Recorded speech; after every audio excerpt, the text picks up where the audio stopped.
Hello, everyone.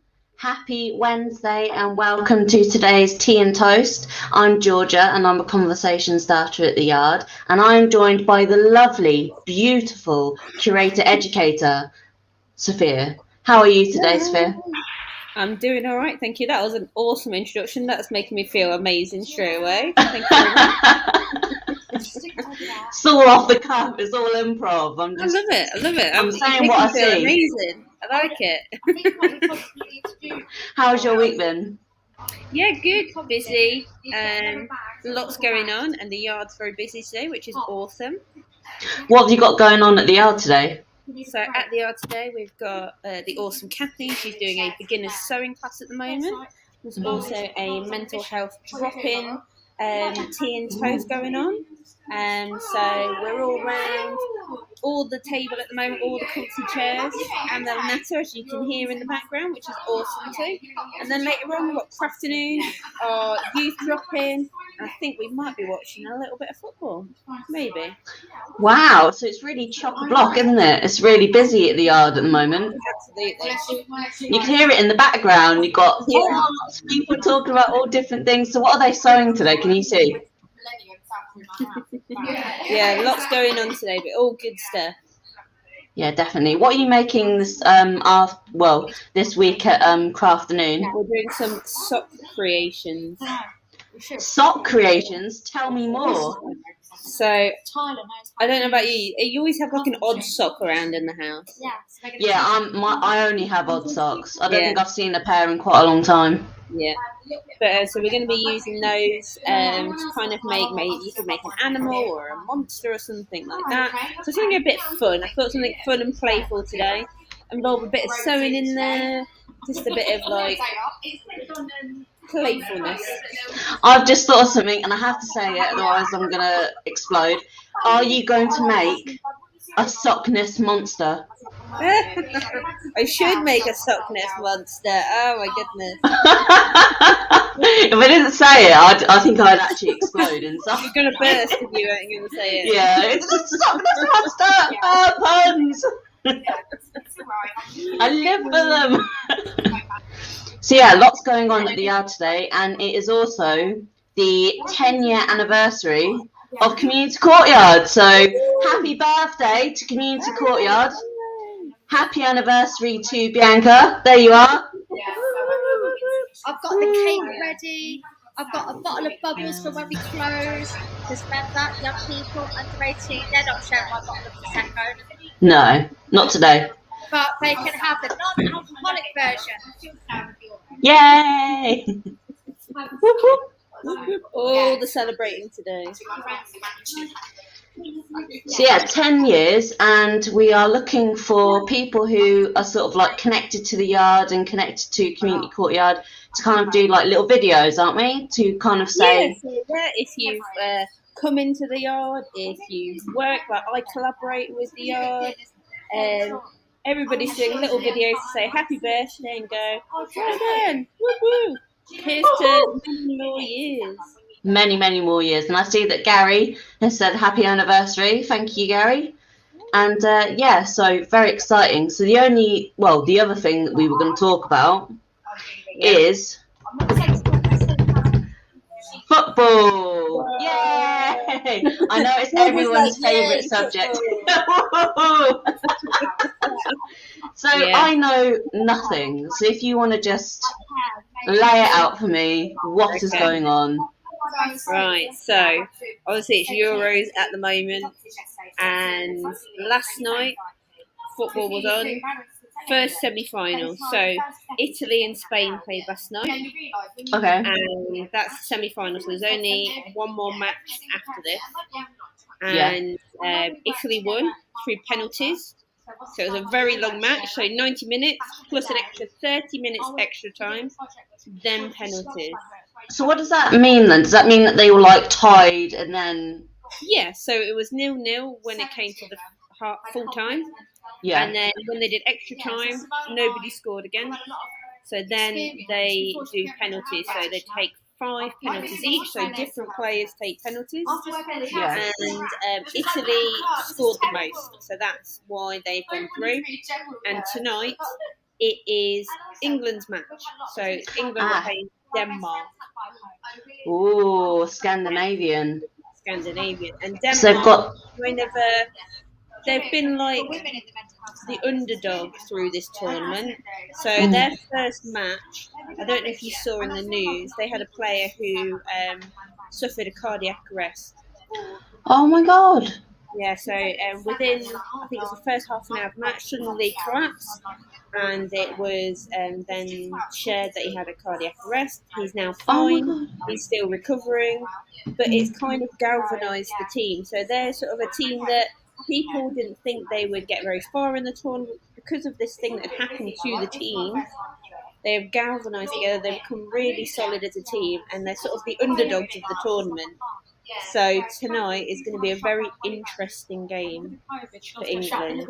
Oh, so I need to get this like straight because, as I say, like I don't know anything. So please forgive any silly questions. So when you play the Euros, yeah. So it is the England team like made up of like different players in all of the teams? Yeah, so England team, obviously the players that play come from all different football clubs, not just from the UK football clubs. So it might not just be like Premier League, it might be from, they play in Spain normally, sort of like they're 9 to 5, and you say this is like an extra job, if you like. So there's some players who play for like English football clubs during the football season, some play in other leagues.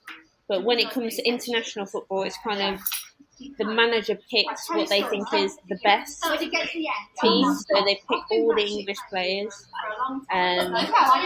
from all the different teams and try and have sort of the best team. And according to on paper, Yeah. England is a really strong team. So Okay. it should be a really good match. So it's going to be really interesting. I think I saw, and again, please correct me if I'm wrong, but is it true that there's only like 2 or 3 players on the English team who are sort of like what people would say like British, like the rest of them are either immigrants or descended from immigrants? Yeah, I think it's a mixed team. I think it's a very young team as well, which is it's been different from other years. But it's a very mixed team, and there's lots of sort of people have come from different descents. So which is awesome. I think that's awesome. Yeah, I think that's really cool, and I think like because the post that I kind of saw that made me think of it was how people kind of saying some English like fans tend to be, or they can be a bit xenophobic in the sense of being kind of off with people who come from other places. And this post was saying, well, without immigrants, like without these people, you would have like 3 decent players on the English team. So, you know. Yeah, absolutely. I think it's very it's been interesting. So I don't know if you knew sort of most of this season, there's been a big campaign to sort of trying to stop sort of hate crime and racism in the footballing community. So whether that's against other players or whether it's fans or both. And throughout all the Premier League matches and most of sort of the other leagues in England, it's been called taking the knee. So before the match starts, all the players bend down on one knee in sort of solidarity to sort of promoting this campaign of stopping hate crime in football.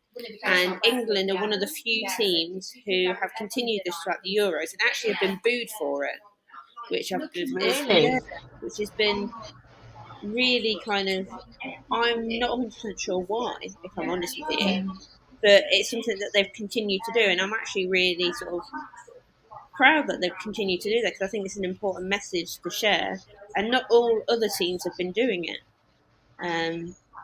So it's really interesting that it's a really strong campaign that we're continuing to share in this country. So I think that's really important, and I think it's kind of linked to what you were saying about actually the team now is made up of so many sort of people of different descents that are playing for the England team, which I think is awesome, and I think it's something that we should be promoting. I think it's an amazing thing. Yeah, absolutely. And is this so? Is like taking the knee sort of connected to when people were doing that in sports for the Black Lives Matter movement? Yeah, absolutely. Yeah, it's a continuation of that. But it's something that has been happening all season in every Premier League game, and I think some of the lower leagues as well. And I know that there's some international teams that have carried on, but every match England have done that. So the starting whistle goes from the referee, they all take the knee, and then they go. Oh, that's really cool. And yeah, like you were saying, it's really kind of makes me proud because I do think that, like in my personal opinion, I think that sometimes the way that the media tells it is that there's a lot of negativity in terms of football when it comes to fans and things like that. There was also the story of the German girl who was crying, and then she got some online abuse, didn't she? Yeah, I just think yeah, it's just a bit unnecessary, kind of that sort of thing. And a lot of people are very passionate about the football, and I don't think that's about. I don't think you should be discriminated against for that. I think it's just obviously how you handle yourself as well. And there are some people who are not very sportsmanlike, as we say in life. But I think it's about balance. I think you can enjoy the game and just kind of doing it responsibly, really. Yeah, and it is possible. I mean, my dad loves the football. He watches it with my mum. My sister has started going to the pub to watch the matches and things like that. She doesn't even like football, but she likes the atmosphere because she says when she goes, there's like this massive feeling of like camaraderie and togetherness because it kind of connects people, doesn't it? It does, absolutely, yeah. And I think, like I say, some people who don't sort of necessarily like football, but they like that feeling of being connected and coming together. And I think that's a really important kind of thing.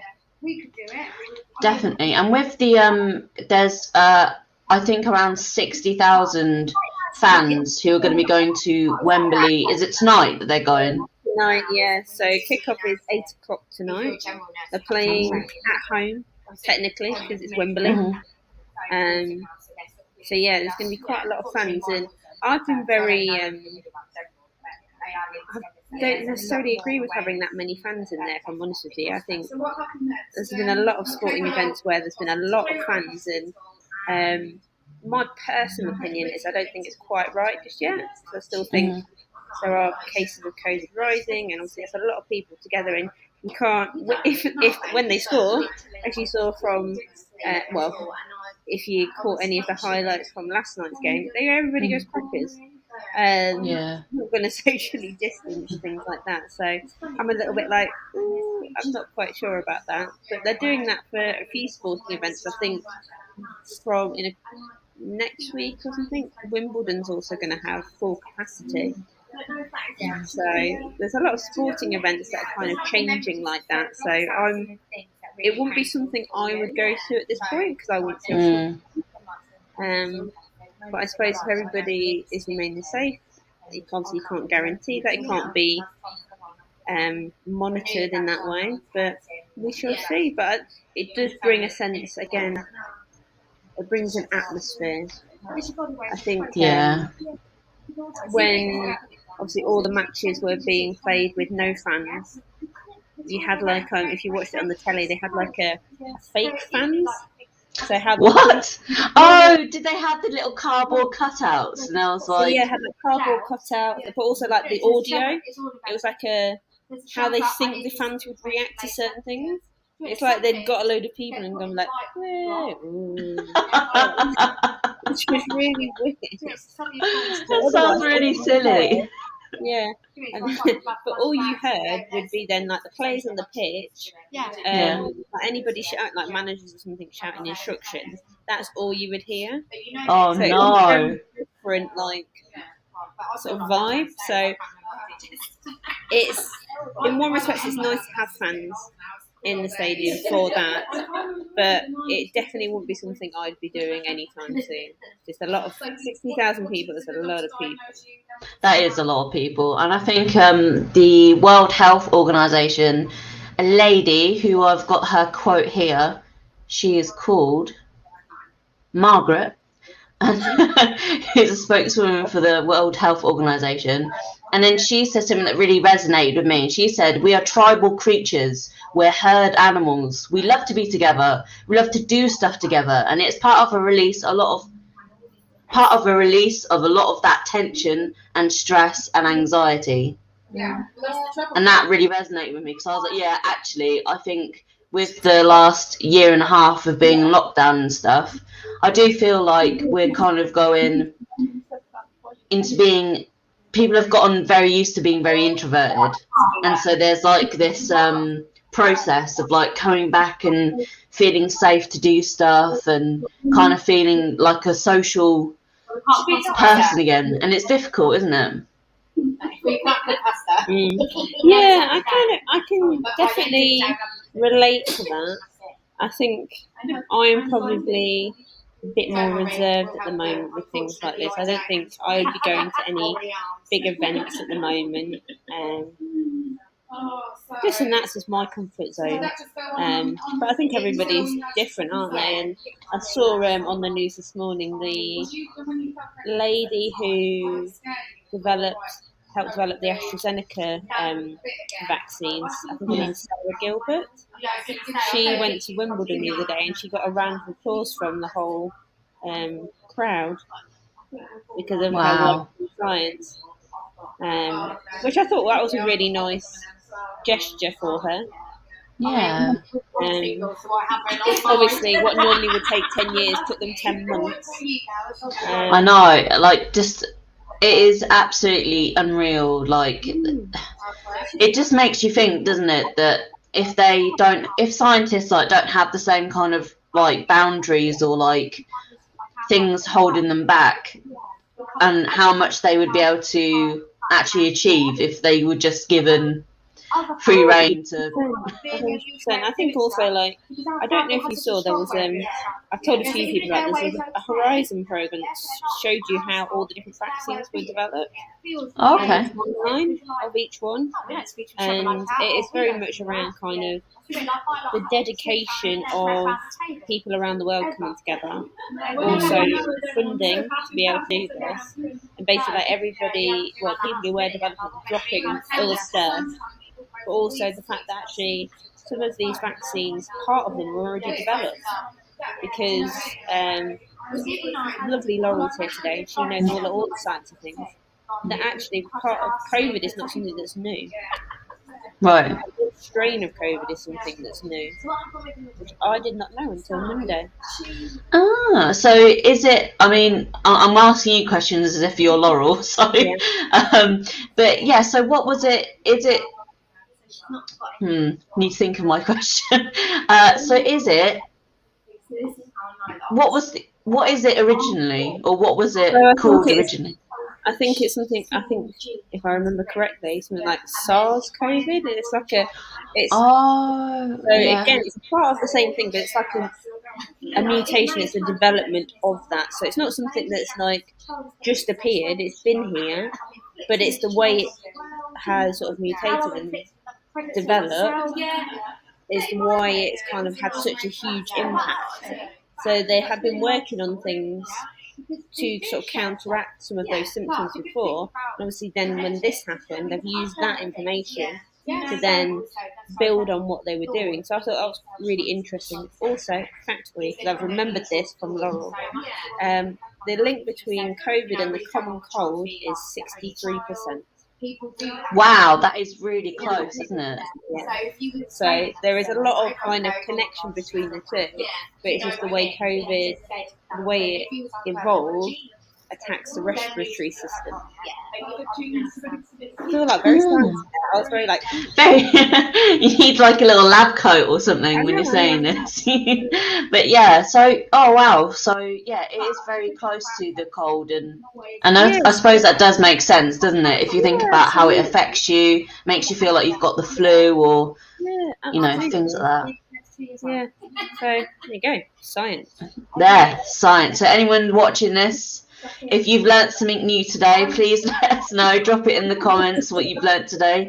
So the only other thing that I was gonna sort of talk about, which I thought was really interesting because I've not heard of this, is in Liverpool, apparently 57% of the people, which is like 283,338 people, all took part in this voluntary mass testing thing. Okay. And they saw the results were that the new cases of COVID fell by 21% because 6,300 individuals who said they had no symptoms actually tested positive by the lateral flow test. So they were kind of doing this to see, if you're how many cases could you save if everyone was tested, because even people who are asymptomatic would get tested. Yeah. So they were doing tests. How often were they doing tests then? I'm not sure. I think it was like a daily type thing. Okay, so like the lateral flow test? Yeah, like the lateral flow test. Yeah, and so they saw that there was a 18% increase in case detection and a 21 reduction in cases, because obviously those people were then quarantined, so then they didn't, pass on. Yeah, and I just thought very, very, very, very interesting. And I thought it's just really admirable that those people were like, yeah, okay, let's just do this, because they did it for half a year or something. So they did it for a really long time to be tested. And taking that many lateral flow tests. No. I always end up pulling this sort of face afterwards.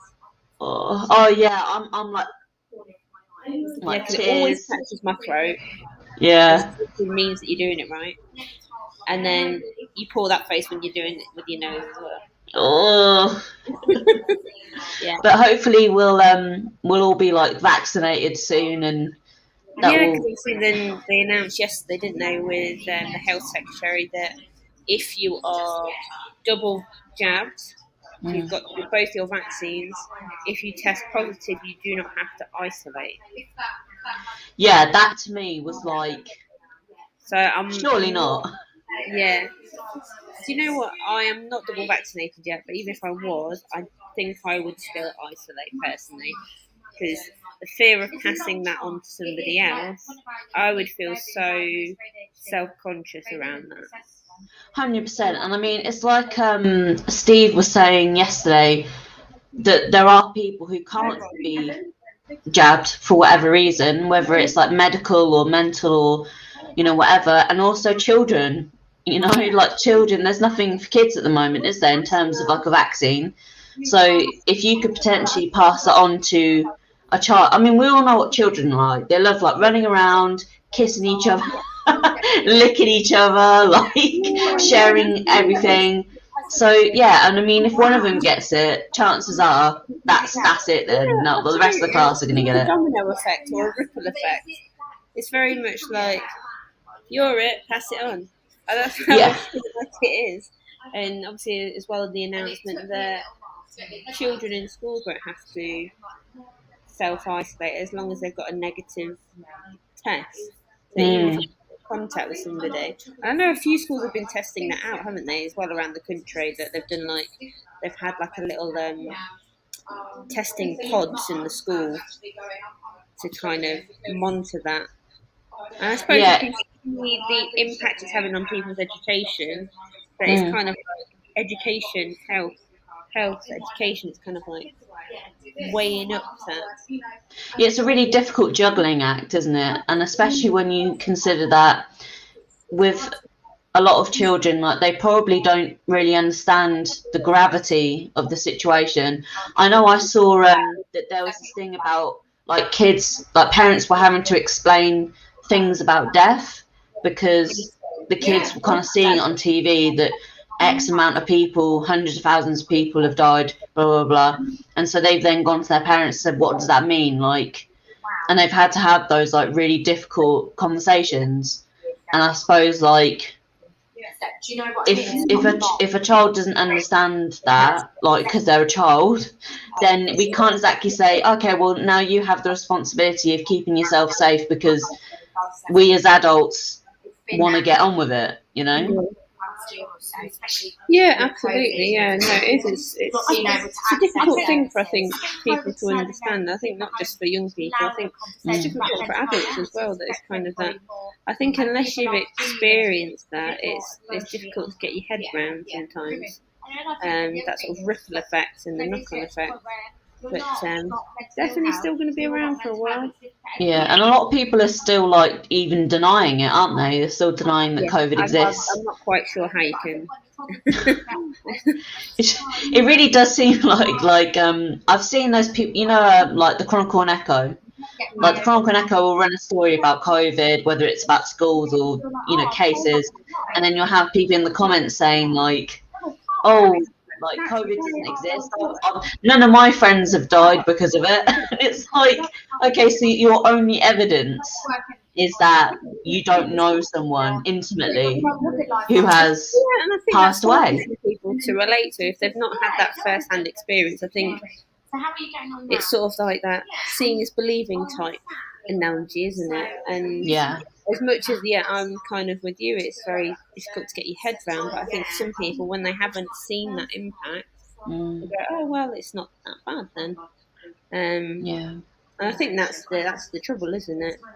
But hopefully, things are slowly going to improve. Fingers crossed. We never know what's going to happen with the football tonight. I'm sending positive vibes. Oh no, yeah, I'll send some positive vibes as well. I won't watch it, but I don't know, I'll look up, you know, people have those, like, rituals they do so their teams win. I'll look one up and then I'll do it, and then that will, like, add to the general positive vibes. Yeah. So I won't watch it. So you have to let me know tomorrow. You'll have to, like, say, like, oh, thanks to Georgia for doing that little ritual. We've won the football. So you're welcome. But yeah, I think we're going to have it on here at the yard as well this evening. We've got a youth group. So if anybody is wanting to come down, any young people who join us on a Wednesday, we will have it on in the background. You might hear some cheers, or you might hear some Yes, there's youth group tonight. It's the girls group, isn't it, tonight? It is. It's and then got a girls group, and it's also a drop-in as well. So come along. You don't have to watch the football. It's not mandatory. But it will be here if people do want to watch it. I think you won't be kicked out if you don't want to watch the football. Absolutely not. Absolutely not. Well, thank you for joining me, Sophia. I've had a very, very informative morning, learning all about football, COVID. There you go. The other stuff, youth groups, everything. So thank you for joining me. Everyone who's listening, thank you. And once again, happy anniversary to Community Courtyard. Woo! 10 years. Yeah. Stay safe, everyone, and we will see you soon.